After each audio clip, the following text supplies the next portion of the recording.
Well, hello everyone. Welcome back to my channel. This is Karen, Lavender Clothesline, and many of you have recently met Lisa, my daughter, my middle daughter. Hello. Hello again. Today we're going to do something totally different because we're tired of haul videos and we thought we'd invite you to join in. Today Lisa and I are going to tell a little bit of our story of adventures we've been on. We're just going to chit chat. We have our cups of tea. What are you drinking? What is tea, yours? Green tea. Green, just regular green tea? Yep, decaf with honey. Oh, decaf with honey. Woohoo! And mine is, I think it's called Lemon Zinger with ginger, and it's iced tea. So get yourself a cup of tea and join in. We're just doing this just to hang out and make a video and let you guys know a little bit about us. Right? Right. Okay. Here we go. All of that?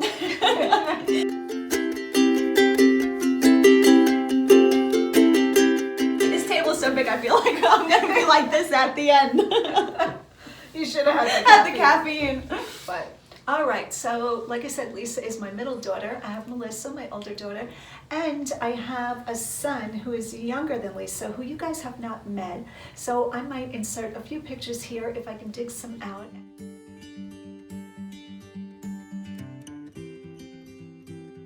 And he is the baby of the family at, what, 6'5"? Yep. Yeah, he's 6'5", he's a big guy. And when he was growing up, he grew right out of his bed. One morning I went into his bedroom and his feet were literally hanging off the bed. You know those nursery rhymes where the giant, yeah, that was my son. I felt like the worst mother in the world. I'm like, oh, my son doesn't even fit in his bed. Okay, I went down that But it's about me now, not about him. Oh yeah, we're talking about Lisa. So Lisa was born in 1983 and I had her in a hospital on Long Island. That's where we were living at the time. So after I recuperated, I was brought back to my room and I was still saying, can I have my baby? Can I have my baby? And the babies were coming out in their little, they come out in little bassinets. You can hear them rolling down the hospital hallway. And she wasn't coming. And I'm like, what did they do with my baby? You know, I wanted my baby. So I put my slippers on and holding myself like this. After you have a baby, you feel like you're just going to fall down. I started walking down the hall and a nurse was coming past with a baby in a bassinet. And I looked in and I thought it was one of the prettiest babies I had ever seen. And I said, oh, what a pretty baby. Now, meanwhile, the nurse wheeling that baby didn't know she was my baby. And so we passed each other in the hall and she got down to my room and she said, Karen? And I turned around and I said, yes. She goes, this is your baby. And I said, oh, good. I wanted the pretty one.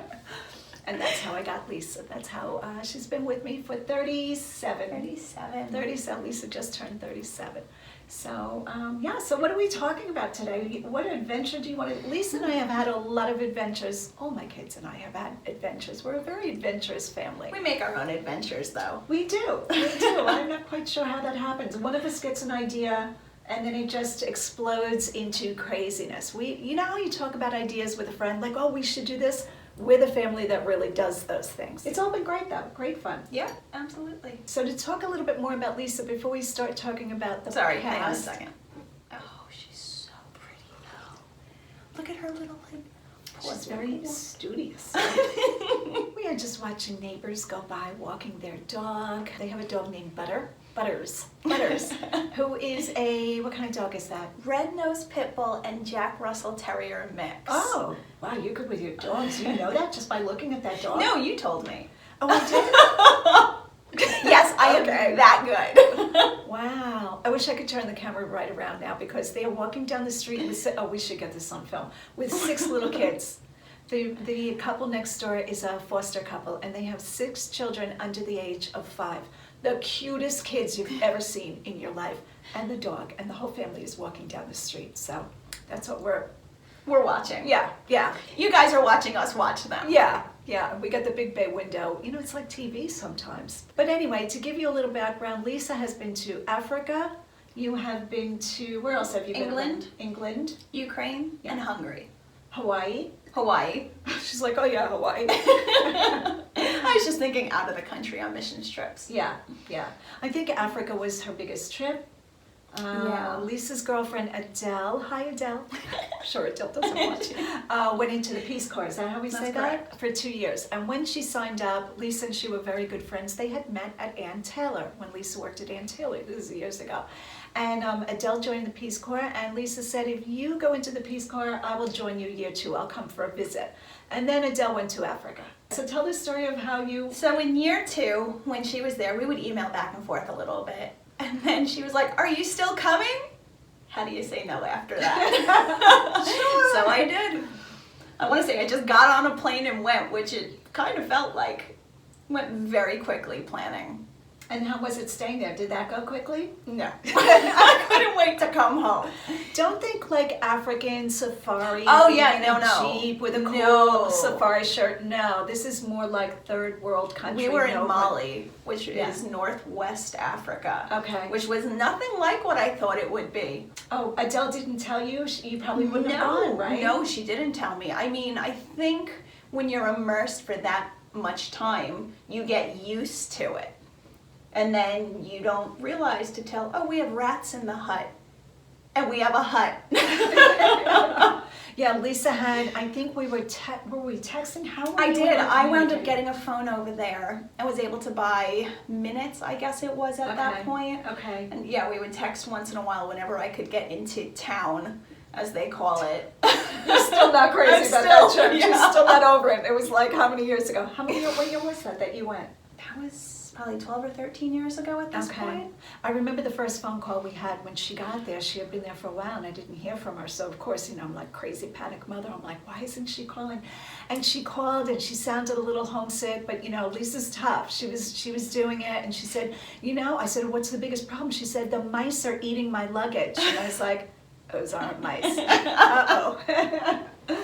When did you realize they weren't mice? When you told me they weren't. Oh, I shouldn't have told you that. I was pretty good with them being little mice Yeah. from Cinderella, They were gonna fold my clothes for me.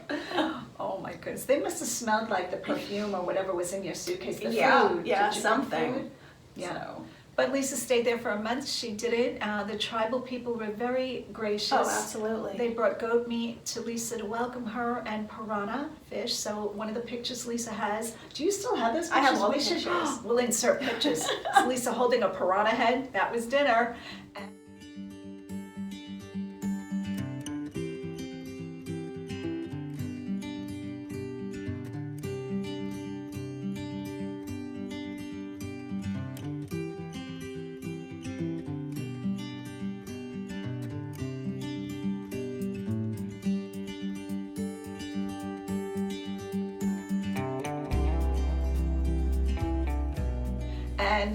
But you did. I was really proud of you, but very glad to have you come home. Very homesick. Yeah. And just a month.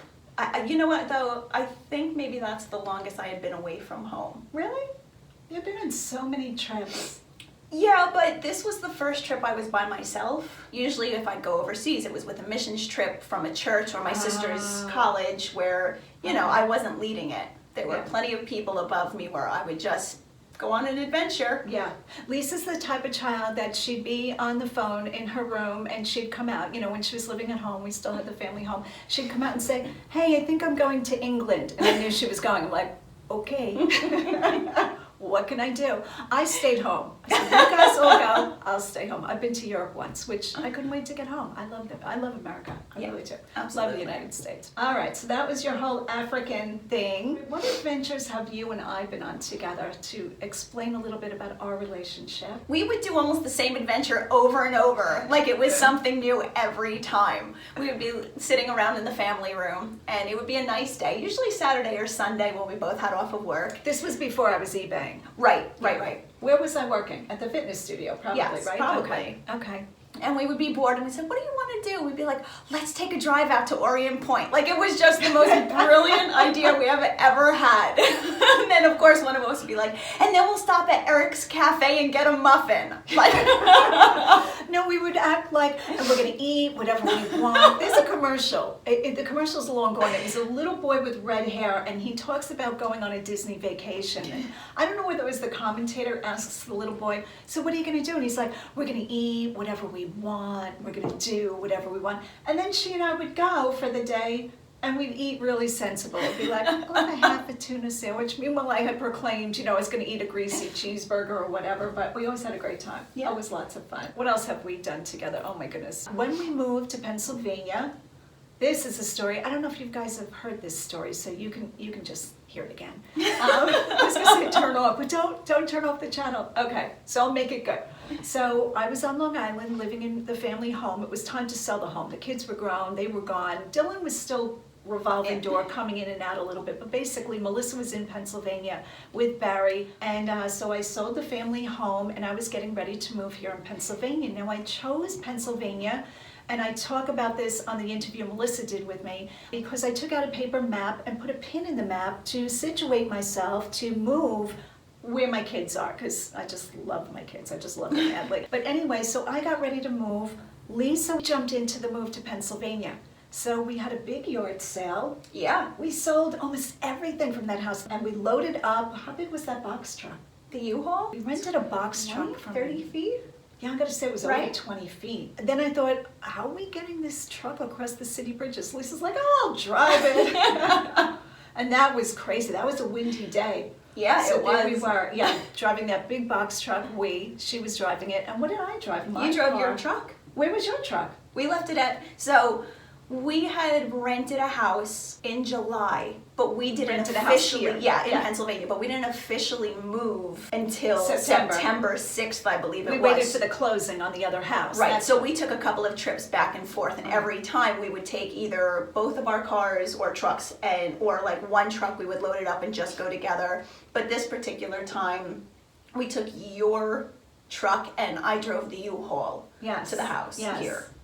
So we get to the house that we rented in Pennsylvania. Now this house was my idea. I take all the blame.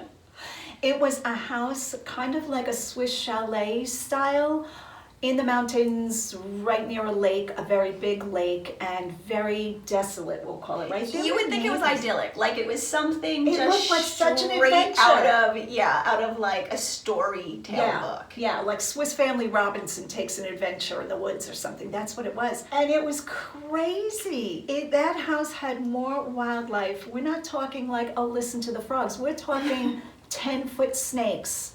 We are talking eagles, hummingbirds, deer, bear, oh my goodness, bugs, mice. The first mice. night with the mice. And, All our adventures contain mice. they do. Yeah, those weren't mice. And we rented that house for a year. And during that time, that's when Lisa became a roofer. Lisa's a landscaper by trade. Well, first she was in irrigation on Long Island. She worked in irrigation, and then she decided to go into roofing. That's a whole other story, and met her husband. All right, so now we're gonna talk a little bit. We're gonna name projects we did because we took one little idea and ran with it. So one year around Christmas time, we decided we were tired of doing the gluttonous, greedy Christmas with all the stuff. We're very blessed. We had it with all the presents and stuff. And Lisa and I decided to do time to go down and find a local soup kitchen. That's what we wanted to do on Christmas Day. We wanted to cook and spend time with people and just be in the kitchen together. Yeah. And somehow it turned into 3 years of cooking every Wednesday night for a local soup kitchen, which was the best experience Absolutely. ever. It was amazing. When you volunteer, you always think of like the people you're volunteering for, that you're helping, that they're going to be so blessed. It's the workers. We made more friends in that kitchen. We had a great time. The guests were so gracious. That'll be one of my favorite life memories. So every Wednesday we would come into the soup kitchen. It was run in a large church. We had their mess hall, I'm going to say. I'm not quite sure what that was Right. called. It was like the community room, but that room sat, I think, 170 people. And the local farmers and restaurants would supply food donations. So we would have like 400 ears of corn come in that we had to shuck, 400 ears of corn. And there were other volunteers, of course. So it was Lisa, myself on Wednesdays, and probably about 10 volunteers, maybe not quite so many. And then guess who became the head chef? I wouldn't say chef. I'd say put together a food for dinner. But It wasn't. You make it sound like we just added tomatoes to a salad and called it a day. It was great. It was great fun. We got to do like soup. There was always a big pot of soup. We're talking like a huge pot, salad, a full entree, desserts, and then we would make sandwiches. Sometimes we'd have sandwiches for people to take in their pockets because a lot of the guests were living at the train station or in their cars. I met some wonderful people, you know, just regular people. When you take that time, I'm going to go down a rabbit hole. It was great. It was really a wonderful experience. We had a lot of cooking fun. One night I decided to make, what a disaster, enchiladas. Do you know how long it takes to roll up 400 enchiladas? It wasn't a disaster. It just took longer than we thought. Let me just say, we started rolling enchiladas, and by like the 70th one, we turned it into making enchilada lasagna. Yeah, we turned it into lasagna quick, and it was well received. They liked it. We've done our baking adventure, which you guys heard all about that. That was in one of our videos, where we decided to bake for the whole town. Yeah, the whole town. We baked for them. I'm not quite sure still to this day. It sounded like a good idea. What else did we do? I put in very large gardens, and Lisa was always dragged into that. We did an heirloom garden at the local museum of what a garden would be like in 1940. And we did a garden at the house where I was giving tomatoes away out of my car. When I do something, when we do something, it's not small. We had thousands of tomatoes, and I would ride around with them in my car and give them to people. Crazy. We got on a kick of, this is all me, I talked her into it, putting Lisa in costumes and taking photos. So we would sew a costume and then make her pose. So like in that large garden that I had at the house, it was big. It was an acre of property, not an acre garden, but an acre of property. We'll see if we can find pictures of that.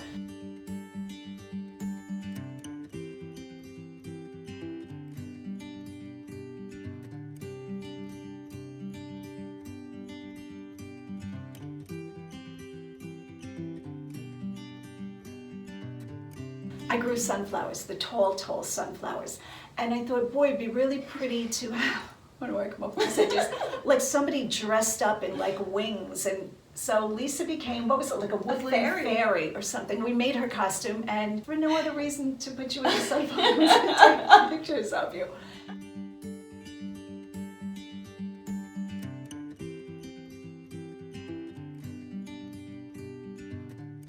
So you were a fairy. What else? I was a pirate. She was a pirate. Oh, and then you did like a cowboy, the Ralph Lauren clothing. Oh yes. That's when and I that was first for started eBay. on eBay. Yes. That was my first year on eBay. I thought Lisa would be my live model. Let's insert photos of that. Okay. I didn't have a mannequin, I don't think. So anytime I found clothing in the thrift stores that would fit her, I'd say, hey Lee, she was such a good sport. Could you throw this outfit on? So here we'll insert photos of Lisa posing my eBay clothes, which it all sold. It worked out well.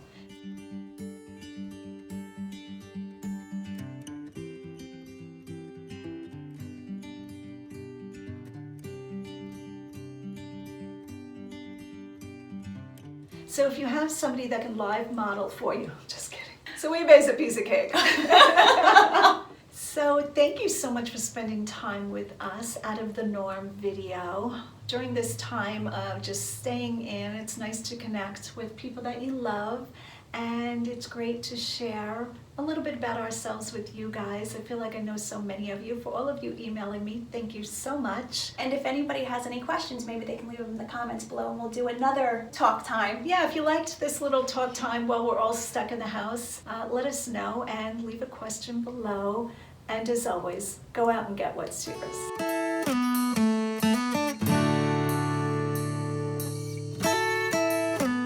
So even though my sales have been a little slower because of the coronavirus outbreak, I wanted to show you a few snapshots of what has been selling and just show you what kinds of things people are buying. This first item is a set of teacups and saucers. I got this in a lot of blue dishes I did a video about.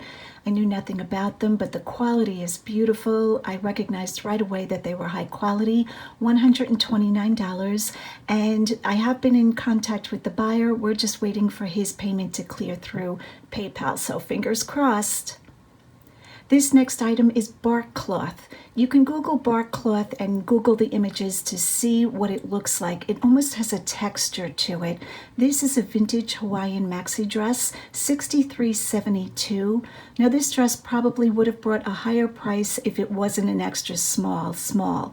If this was like a large or an extra large, I'm convinced this would have brought above $80. Here is a handmade wooden urn or bowl. This thing was beautiful. I couldn't believe somebody made this.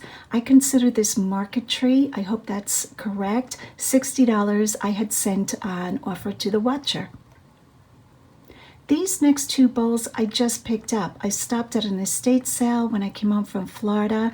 The plane landed, I went grocery shopping, and on my way home, yep, frozen foods in the car. I stopped at an estate sale because I knew that things were going to close down and we would all be in the house, and I wanted to source as much as possible. So the two bowls brought $77, and I'm really not going to announce again what I paid for it because quite a few buyers that watch my YouTube sometimes seem to be a little bit upset that I get things at a low price. I don't think a lot of buyers realize how many fees we pay as eBay sellers or any online sellers. So if you're watching this and you feel discouraged that people make a high profit, please understand that when we buy items to sell online, we are paying not only for the cost of the item, but we have eBay fees, PayPal fees, income taxes. Some people are doing shipping fees. Mine, I collect shipping from my buyer. We pay for packaging, equipment, our office supplies, all kinds of things. So even though these did bring $77, and I'm thrilled with that profit, please know that the $77 or any price that you see on sold items is not what we pocket. I hope that explains that okay. Here are 4 pairs of stockings that I was thrilled to sell. Now I picked up a lot of, I keep forgetting, I think it was 25 pairs of these stockings and paid a few dollars for the whole lot. Each pair of stockings sold for $20 and something cents. I forget what it was. Well, let's just say $21. And one buyer bought 4 pairs, $84 plus shipping. Here is a pair of jeans that I recognized right away I would pick up. They are vintage Jordache jeans. Does everybody remember these? And these are cargo. I called them hip hop, $45. Thrilled with that sale. This last item is a logo Lori Goldstein item, and I was really happy to find this jacket in an extra large.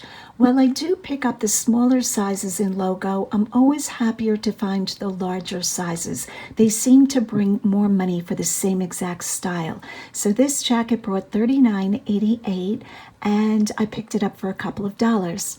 I just wanted to say how appreciative I am to be able to stay home and continue selling.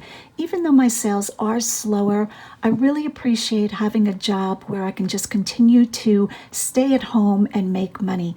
I know many of you and many people across the world are out of work right now, and it's a pretty scary time. So the fact is not lost on me that I am really blessed to be able to stay home and make money.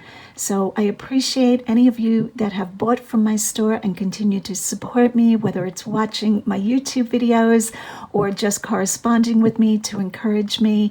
And yeah, really thankful. So thank you so much to all of you, and go out and get what's yours.